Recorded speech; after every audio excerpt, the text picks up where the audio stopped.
নমস্কাৰ। আজিৰ নৱাগত আদৰণি সভাৰ উপলক্ষে আয়োজন কৰা আকস্মিক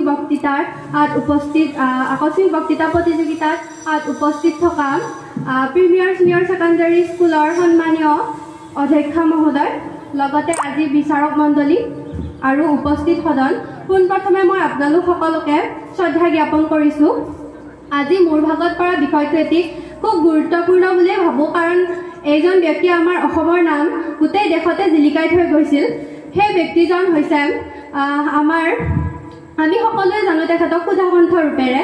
তেখেতৰ নাম হৈছে ডক্টৰ ভূপেন হাজৰিকা, যিজন আমি এখেতৰ জন্মদিন উপলক্ষে যোৱাটো মাহত তেখেতৰ জন্মদিন উপলক্ষে উদযাপন কৰি গৈছোঁ।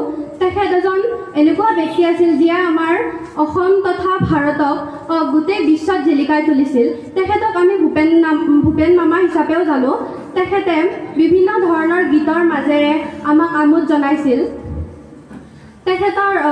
তেখেতৰ গীতসমূহত আমি আমাৰ অসমখনক বিচাৰি পাইছিলোঁ। তেখেতৰ গীতৰ বহুতো মহত্ব আছে। তেখেতৰ বিষয়ে আমি জানিবলগীয়াটো দৰকাৰ।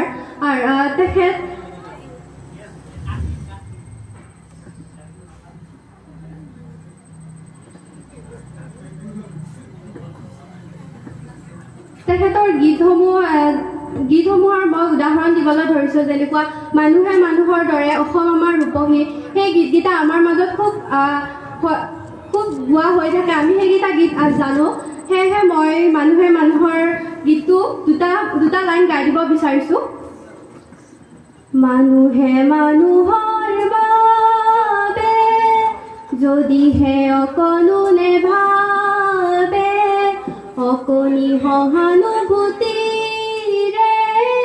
ভাবিব কোনে নোকোৱা সমনীয়া, মানুহে মানুহৰ বাবে। ধন্যবাদ।